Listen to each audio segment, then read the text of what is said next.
क्या आपने कभी आकाश में उड़ते हुए हेलीकॉप्टर को देखा है? वह गूंजती हुई आवाज, वह घूमते हुए पंखे, ऐसा लगता है जैसे कई यंत्र नहीं बल्कि किसी का सपना उड़ रहा हो। पर क्या आप जानते हैं, इस एक उड़ते यंत्र को बनाने से पहले न जाने कितनी बार असफलताएं मिली, सपने टूटे और वैज्ञानिकों ने अपने जीवन के कई वर्ष इसकी खोज में समर्पित कर दिए। तो आइए जानते हैं हेलीकॉप्टर का आविष्कार कैसे हुआ और इसके पीछे छुपी है एक लंबी संघर्ष गाथा। मनुष्य का उड़ने का सपना बहुत पुराना है। जब इंसान ने पक्षियों को उड़ते देखा तभी से उसने भी कल्पना करनी शुरू कर दी। लगभग 100 वर्ष पूर्व प्राचीन चीन में एक खिलौना बनाया गया जिसे बॉक्स का घुमावदार पंखा कहा जाता था। जब उसे घुमाया जाता तो वह हवा में ऊपर उड़ता। यह था पहला रोस्टर घूमने वाला पंखा। उसके बाद 15वीं शताब्दी में लियोनार्डो दा विंची ने आकाशीय पिंच रियल स्क्रू नामक एक उड़ने वाली मशीन का चित्र बनाया। हालांकि वह कभी बनाई नहीं गई, पर इससे ये साबित हुआ सपना जन्म ले चुका है। 19वीं शताब्दी में जब यंत्रों का निर्माण शुरू हुआ तब उड़ने की दिशा में नए प्रयास हुए। सन 1903 में राइट बंधुओं ने पहला वायुयान उड़ाया, पर वह हेलीकॉप्टर नहीं था।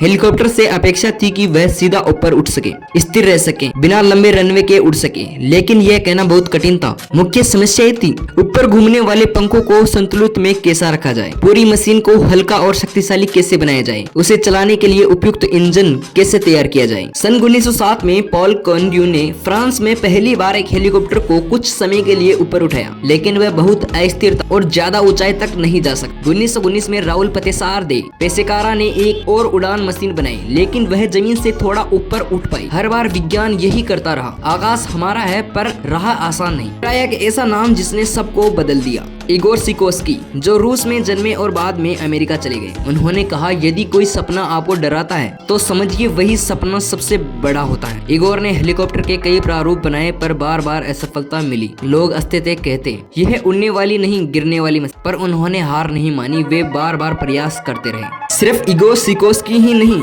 इस सफलता के पीछे कई महान वैज्ञानिकों और अभिनेताओं का योगदान था। हेनरी फोर्के जर्मनी के, Arthur Young America Bell company, Louis बेटेक्स फ्रांस के, इन सभी ने मिलकर नई नई तकनीकों का अपनाया। 2 घूमने वाले पंखों की रचना, अधिक शक्तिशाली यंत्र, बेहतर नियंत्रण प्रणाली। सन 1929 में सिकोस्की ने ऐसा यंत्र तैयार किया जो इतिहास में दर्ज हो गया।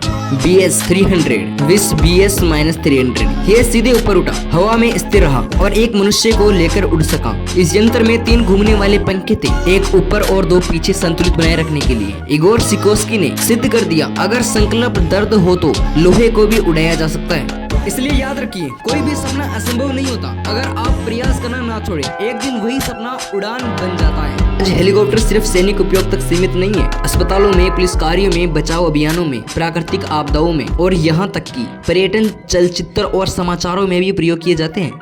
यह उड़ती मशीन नहीं, मानव संकल्प और विज्ञान का प्रतीक बन चुकी है। एंड वीडियो पसंद आई हो तो वीडियो को लाइक, सब्सक्राइब, आपकी इच्छा हो तो ठोक देना।